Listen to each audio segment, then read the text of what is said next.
Assalamualaikum warahmatullahi wabarakatuh.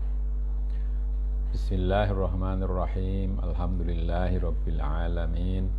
Wabihi nasta'inu ala umurid dunya waddin. Wassalatu wassalamu ala ashrafil anbiya'i wal mursalin Sayyidina wa maulana Muhammadin wa ala alihi wa sahabatihi ajma'in. Saudara, marilah kita mulai pengajian kita dengan membaca suratul Fatihah untuk Kiai Soleh Darat, penulis kitab yang kita pelajari pada malam hari ini. Lahul Fatihah. A'udzubillahi minasyaitonir rajim. Bismillahirrahmanirrahim. Alhamdulillahi rabbil alamin. Ar-Rahmanirrahim. Maliki yaumiddin. Iyyaka na'budu wa iyyaka nasta'in. Ihdinas siratal mustaqim. Siratal ladzina an'amta 'alaihim ghairil maghdubi 'alaihim waladdallin. Amin. Ya, kita kemarin sudah selesai membacakan potongan dari ayat 282 surat Al-Baqarah yang menyebutkan perlunya menulis atau membuat tanda tangan bagi hutang ya, yang harus sebaiknya dipersaksikan. Sekarang kita lanjutkan masih ayat yang sama. Monggo nulimartelaaken Allah Subhanahu wa taala ing hukume bocah cilik ingkang duweni hak. Faqala ta'ala fa in kana alladhi 'alaihi al-haqqu safihan aw dha'ifan aw la yastati'u ay yumilla huwa falyumlil waliyuhu bil 'adl wastashhidu shahidaini min rijalikum fa in lam yakuna rajulaini farajulu wa imra'atani mimman tardawna minasy syuhada'i an tadilla ihdahuma fatudzakkira ihdahumal ukhra. Setelah itu lalu Allah menjelaskan hukum yang berkaitan dengan anak kecil yang mempunyai hak atau yang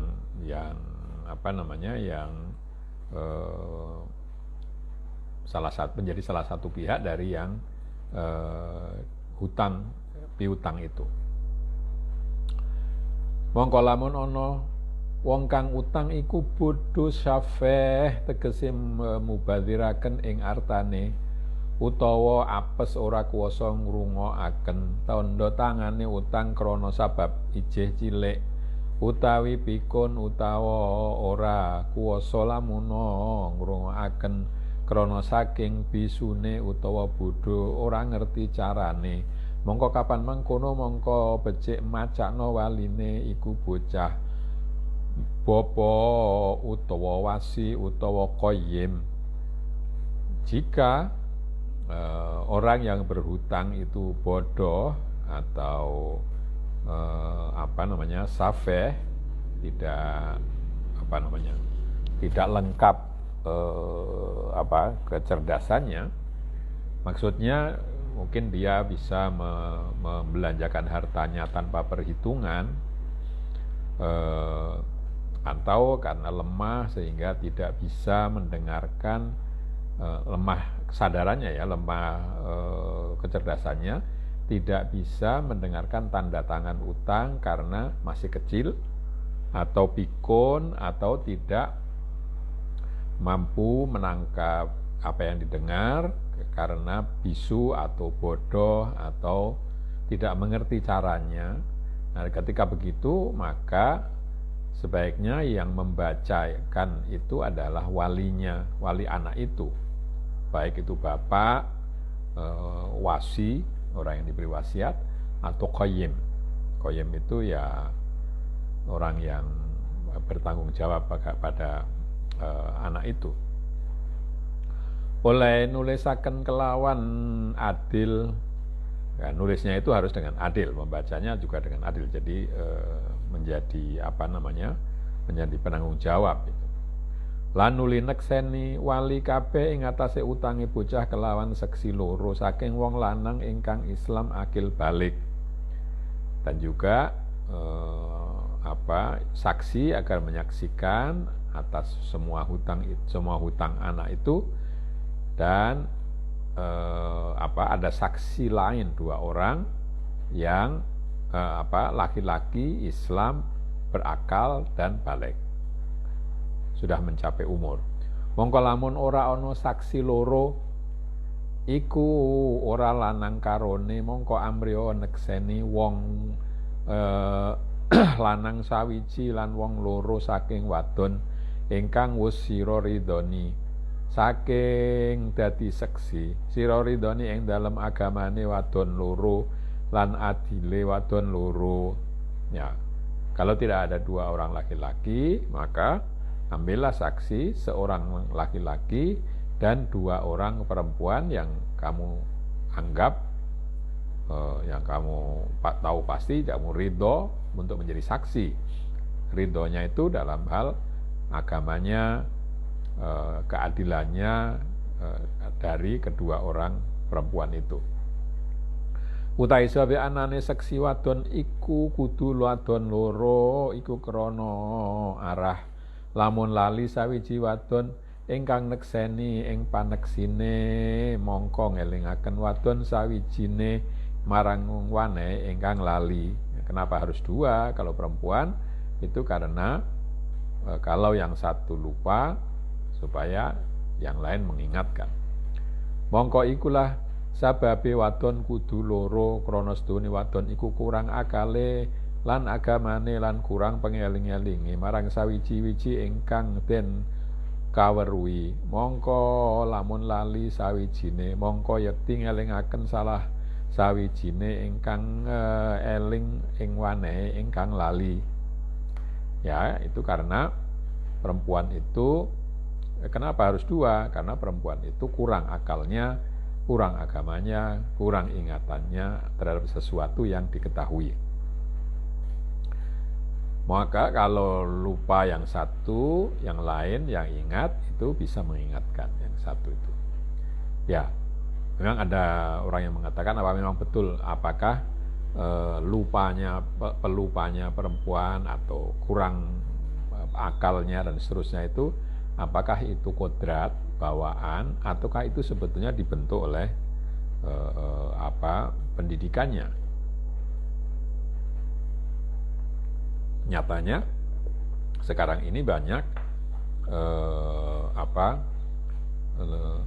perempuan yang kemampuannya itu tidak kalah atau bahkan melebihi laki-laki.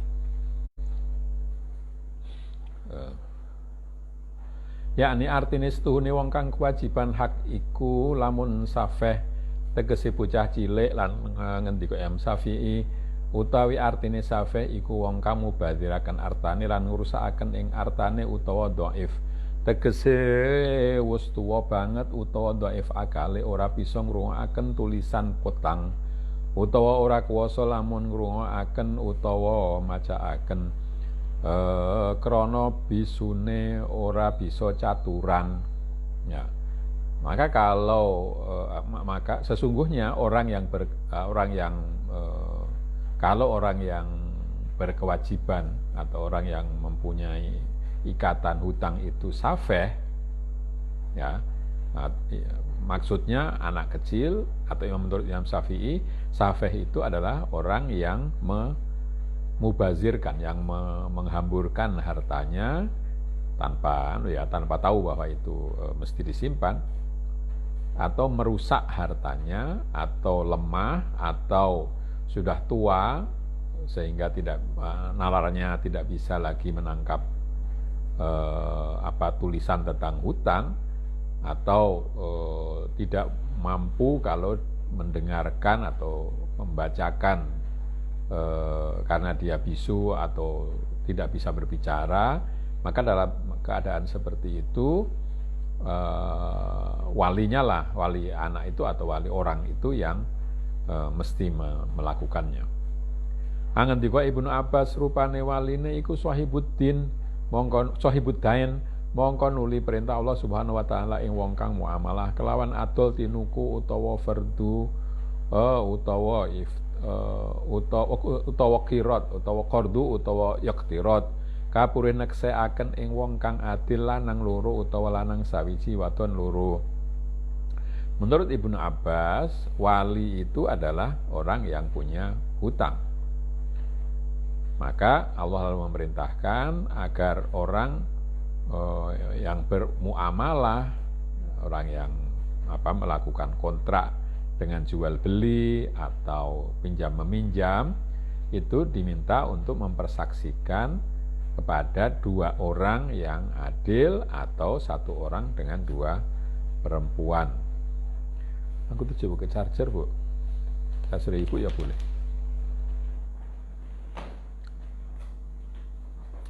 Lan wis mupakat para fuqaha setuhune wenange oleh nekseni wadon iku khususe ing dalam amwal bloko.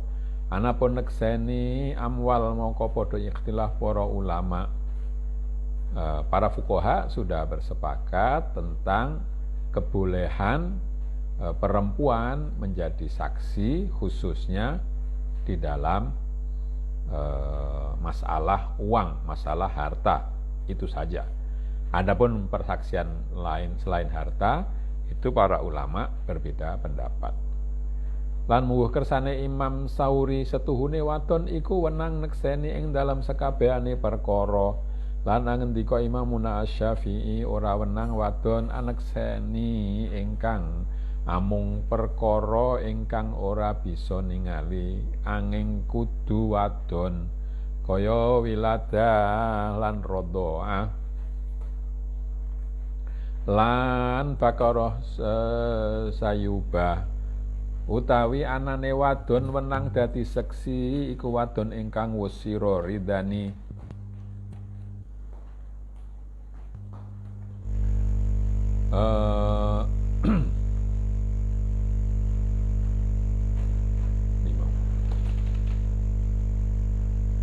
ingkang mana tadi? Utawi ane wadon kang dadi seksi, kang wenang dadi seksi iku wadon ingkang wis sira ridani ing dalem agamane. Tegese arep adalah amanah hurriyah akilah balighah muru'ah. Para ulama bersepakat mengenai tadi bolehnya bersaksi dalam hal uang, itu sepakat. Para ulama mengatakan boleh. Tetapi bersaksi untuk hal yang lain, itu para ulama berbeda pendapat. Imam Sufyan Ats-Tsauri itu mengatakan perempuan itu boleh menyaksikan semua perkara. Tapi Imam Syafi'i mengatakan tidak. Perempuan hanya boleh menjadi saksi untuk selain masalah harta tadi. Untuk hal-hal yang harus perempuan yang tahu. Seperti kelahiran, rodho'ah, menyusui, bakoroh atau suyubah, keperawanan dan ketidakperawanan. Adapun perempuan yang bisa menjadi saksi itu adalah perempuan yang kamu rela, yang kamu setuju atau kamu melihat baik agamanya. Maksudnya baik agamanya itu adil, amanah, bisa dipercaya, bebas, mampu berpikir, dan cukup umur dan menjaga diri.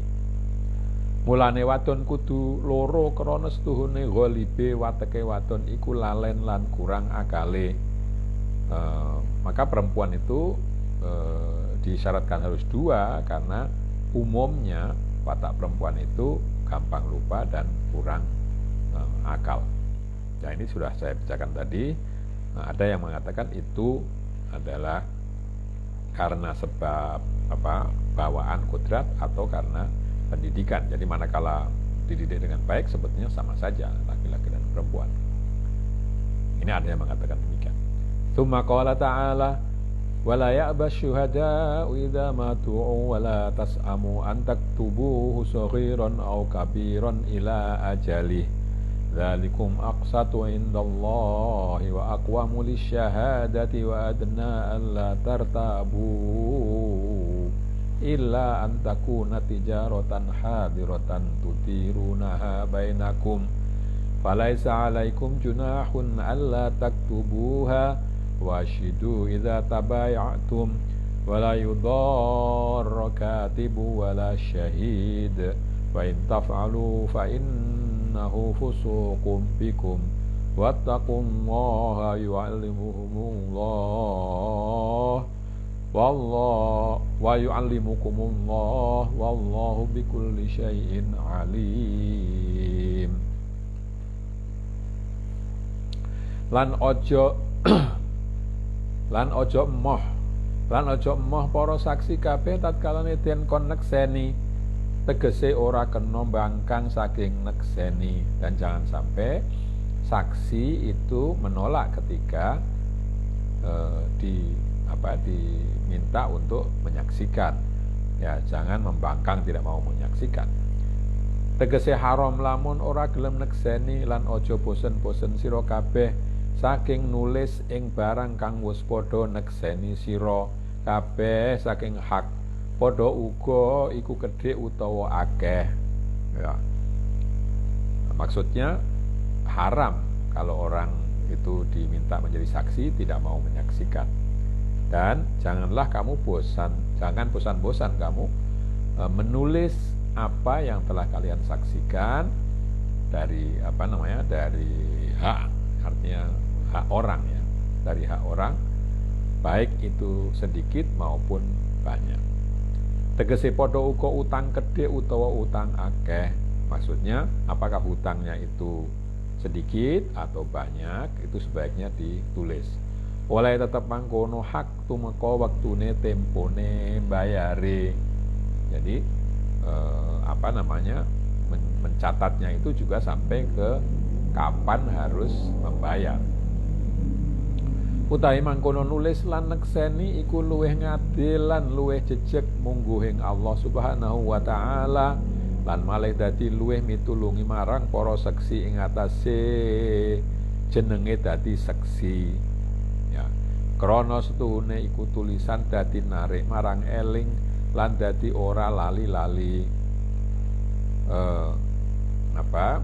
Menulis dan menyaksikan itu lebih adil dan lebih tegak bagi Allah, dan juga lebih menolong bagi para saksi untuk melaksanakan kewajibannya sebagai saksi, karena tulisan itu akan membuatnya lebih ingat dan tidak lupa.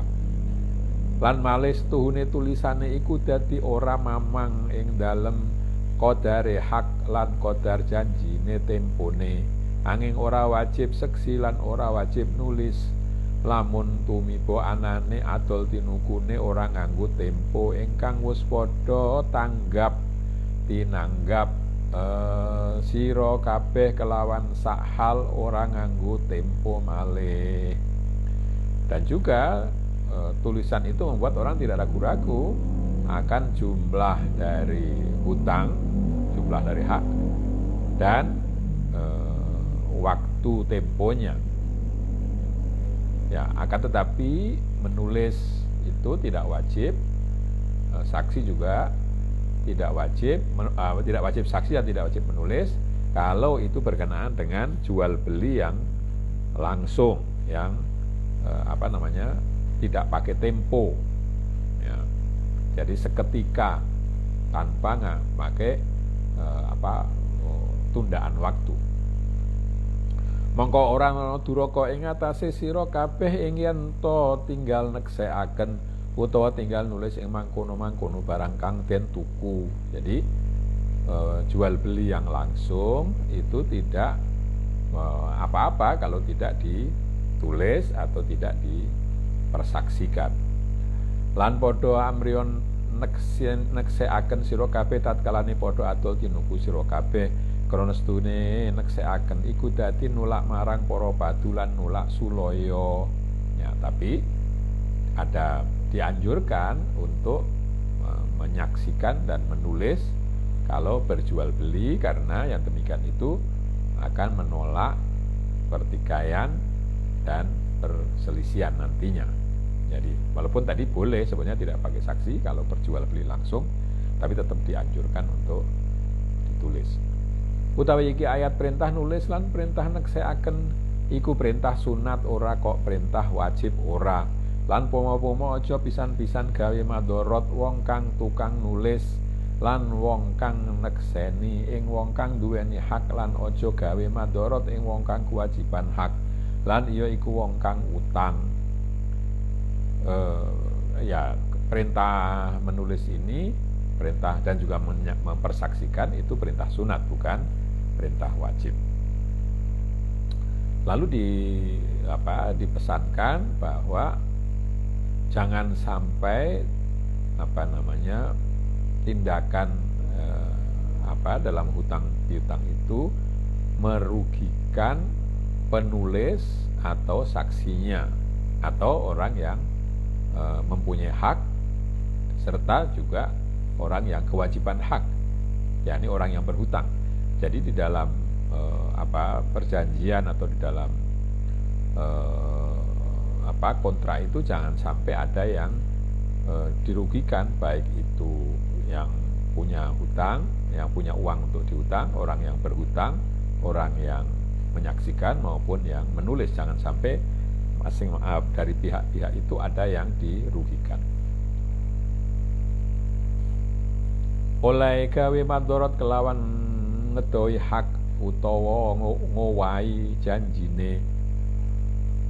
Saya kira yang pertama juga ngowahi ya.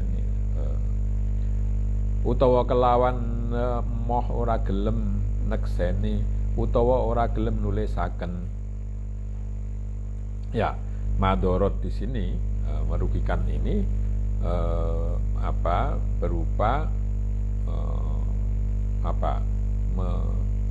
merubah ya, mengubah hak, misalnya mengurangi jumlah atau menambah jumlah, mengubah janjinya, syarat-syarat yang ada diubah misalnya begitu, atau dengan tidak mau menjadi saksi atau tidak mau menulis, itu merugikan salah satu pihaknya. Lan lamun padha nglakoni sira kabeh ing barang kang den cegah, mongko setuhune sira kabeh iku yakti padha fasik. Kalau kalian menjalankan apa yang tidak boleh, artinya membuat ada pihak yang yang terrugikan atau yang dirugikan itu maka kalian itu adalah orang yang fasik. Tegese metu saking taatullah kang tetemu marang sira kabeh. Maksud fasik itu adalah keluar dari ketaatan kepada Allah yang mestinya harus kalian lakukan. Mungkin tetemu itu bisa, saya kira mestinya dibaca tertentu. Lan padha wedya sira kabeh ing Allah kelawan nglakoni perintahe lan kelawan ngedohi cegahe. Dan takutlah kalian kepada Allah dengan cara menjalankan perintahnya dan menjauhi larangannya. Lan nuli merohaken Allah Subhanahu wa taala ing sira kabeh ing perkarane baguse agamanira, utahe Allah iku zat ingkang ngudaneni kelawan saben-saben sawiji. Dan juga lalu Allah menunjukkan kepada kalian semua urusan kebagusan agama kalian. Sedang Allah itu adalah zat yang mengetahui segala sesuatu. Iki akhir ayat udain tegese utang utawa adol tinuku. Awit saking ya ayyuhalladzina amanu idza tadayantum al ayah, yakni nadhamul ayat. Awit ya ayyuhalladzina amanu ila qaulihi syai'in alim. Setuhune Allah iku tatkalane wis perintah ing kawulane kabeh kapurih infak fi sabilillah lan nulak den cegah kelawan lan nuli den cegah kelawan nglakoni ngribakaken ing artane, lan utawi karone iku dadi sababe ngurangaken artane lan dadi sabab ngrusakaken arta. Mongko nuli perintah Allah Subhanahu wa taala ing kawulane kabeh kelawan takwa Allah, kelawan pangandikane wattaqullaha yauman turja'una fihi ila Allah. Apa? Menurut atas sebagai ini adalah akhir dari ayat utang piutang. Maksudnya hutang atau jual beli. Mulai dari ya ayyuhalladzina amanu idza tadayantum, yang 2 malam yang lalu sudah saya bacakan ya. Yakni bahwa tertib ayat itu mulai dari ya ayyuhalladzina amanu sampai ke syai'in alim, sampai akhir ayat yang kalau dalam mushaf itu 1 halaman lebih ya. Itu intinya adalah setelah Allah memerintahkan kepada hambanya untuk infak fisabilillah, untuk bersedekah di jalan Allah, kemudian dilarang untuk riba, yang kedua-duanya itu menjadi sebab berkurangnya harta. Jadi tidak boleh riba dan mesti sodako dan tidak riba itu kan dianggap mengurangi harta dan menjadi sebab rusaknya harta. Maka lalu Allah memerintahkan kepada hambanya semua untuk bertakwa dengan firman-Nya, takutlah kalian kepada hari yang kalian akan dikembalikan kepada Allah. Ya, jadi larangan untuk riba, perintah untuk sedekah yang kelihatannya kedua-duanya itu mengurangi harta, ya itu ditutup dengan mengatakan bahwa kalian harus ingat bahwa nanti apapun yang kalian kerjakan akan dibalas oleh Allah, akan dimintai pertanggungjawaban. Monggo iku perintah takwa iku dadi sababe buntune marang menungso kabeh ing dalem makasibul amwal. Perintah untuk bertakwa itu menjadi sebab buntu ya, buntu, tidak ada jalan bagi manusia di dalam urusan mencari harta. Mongko sarene kaya mengkono mongko dadi mertelaaken Allah Subhanahu wa taala ing dalam iki ayat kelawan pertikeling ngomong arto lan mulosoro arto ya. Jadi karena tadi itu membuat buntu, membuat macet, karena tidak boleh riba, malah diperintahkan untuk sedekah, berarti kan hartanya tidak tambah gitu. Maka jadi itu dianggap buntunya itu. Maka lalu karena demikian lalu Allah menjelaskan dalam ayat ini bagaimana cara memelihara harta atau merawat harta. Krono mulane mangkono krono setuhune infak fisabilillah lan tinggal ngribakaken lan nglakoni takwa Allah iku ora bisa sempurna angin kelawan arep ana artane. Mongko dadi ana ora sampurna takwa angin kelawan arta. Lan krana arah mangkono mongko dadi banget-bangetaken Allah Subhanahu wa taala ing dalam oleh akon ngrumati arta lan mulosoro arta kelawan banget. Jadi yang demikian itu karena infak fisabilillah, meninggalkan riba, menjalankan takwa kepada Allah itu tidak bisa sempurna kalau orang tidak punya harta. Maka lalu Allah memberitahukan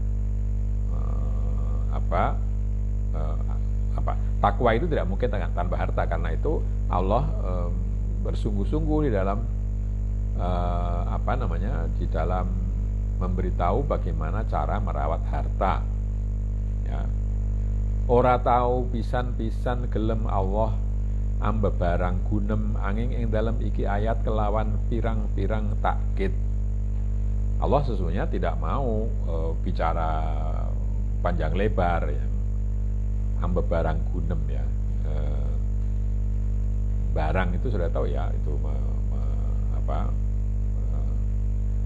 barang itu mencari harta dengan musik itu barangnya. Barang gunem itu artinya ya ngomong panjang lebar lah mungkin begitu. Tetapi dalam ayat ini Allah melakukan hal itu padahal di tempat-tempat lain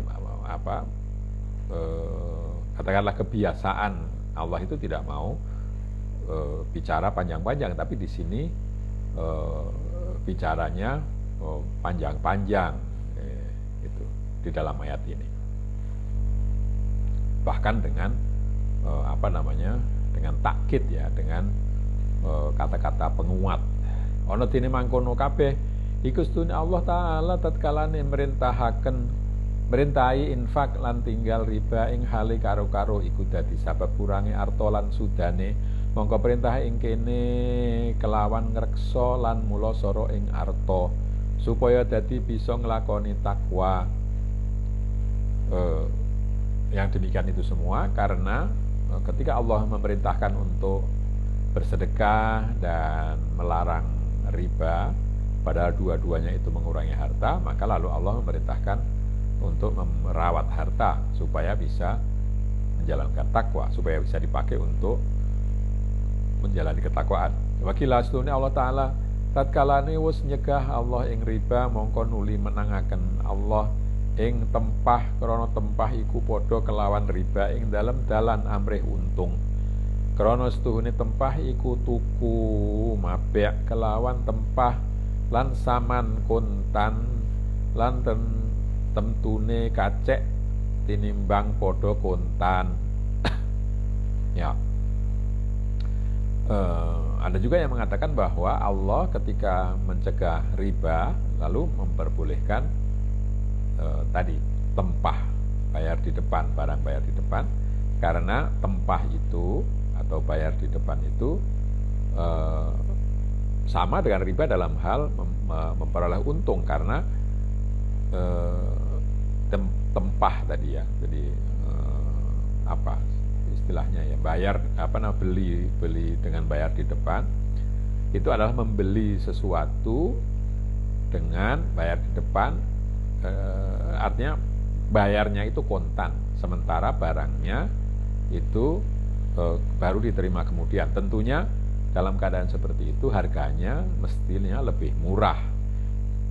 Mongko barang kang rega 10 kontan iku mongko terkadang dendol kelayan 5 kelawan dedalan tempah.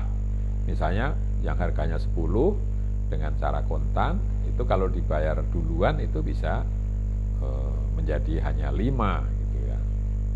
Saman dihin mabek keri.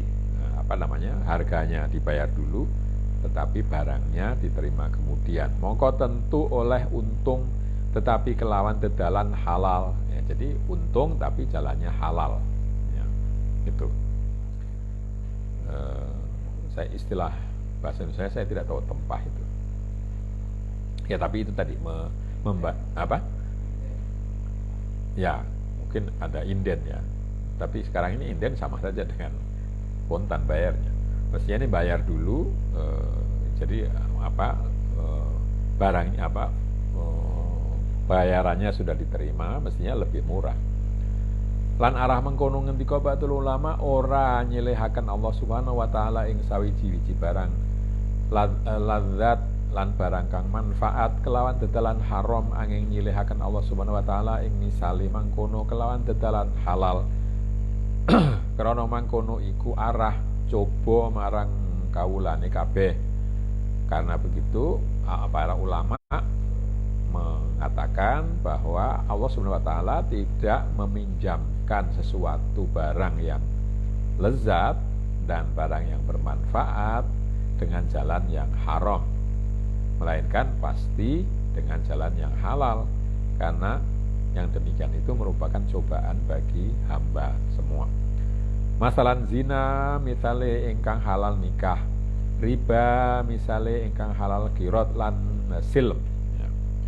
Misalnya barang yang lezat itu hubungan seksual, zina itu haram, Allah memberikan hubungan seksual yang halal yaitu nikah.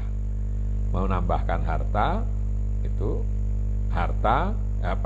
kalau riba itu haram, tetapi ada yang halal yaitu qirad dan silm, pinjam dan tadi bayar duluan tadi. Mongko mangkono iku asal tertibe ing dalem iki ayat. Demikianlah asal landasan pemikirannya ayat ini. Ya ayyuhalladzina amanu idza tadayantum, tegese setuhune sira kabeh nalikane ngutangi utawa nalikane adol tinuku kelawan tempo saman utawa kelawan tempo mabee lan iya iku silm arane, mongko sayukja arep gawe tanda tangan tulisan janjen kelawan tempone kang maklum lan kelawan utang kang maklum utawa rega kang maklum, supaya aja dadi sulaya ing burine. Maksudnya ayat tadi ya, mulai dari ayat yang sudah dibacakan tadi, idza tadayantum bidainin itu artinya kalau kalian memberikan hutang atau menjual atau berjual beli dengan tempo tempo samannya, tempo harganya, tempo pembayarannya atau tempo penyerahan barangnya yang disebut dengan silm, maka sebaiknya kalian membuat tanda tangan, membuat tulisan sebagai bukti gitu. Kapan temponya yang sudah yang sudah ditetapkan, hutangnya itu berapa, lalu harganya itu berapa gitu, supaya tidak terjadi perselisihan di belakang nanti.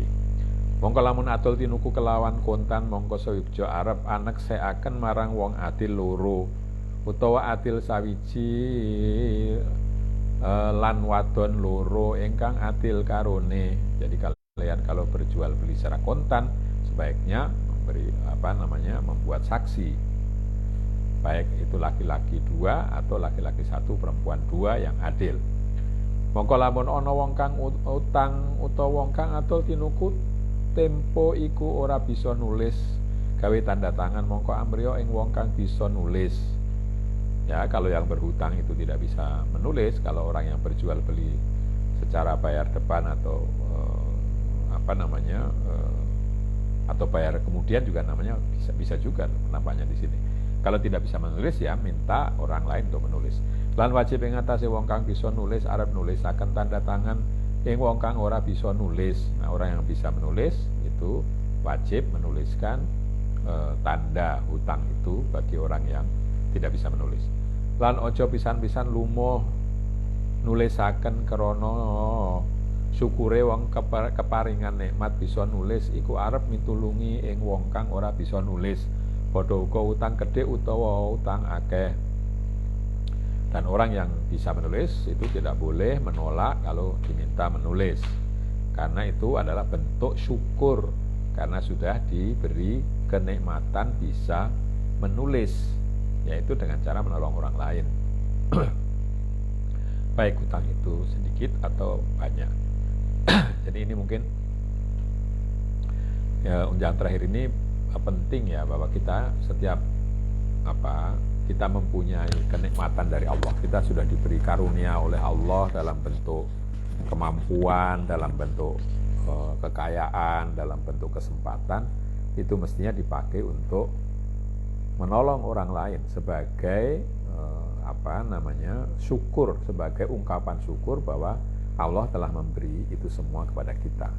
Tentu memberi orang lain itu dengan jalan yang halal ya, tidak lalu memberinya itu untuk tujuan-tujuan kepentingan, itu tidak boleh. Saya kira sampai di sini untuk malam hari ini. Marilah kita baca Alhamdulillah, Alhamdulillahirabbil alamin. Kurang lebihnya saya minta maaf. Akhirul kalam, wassalamualaikum warahmatullahi wabarakatuh.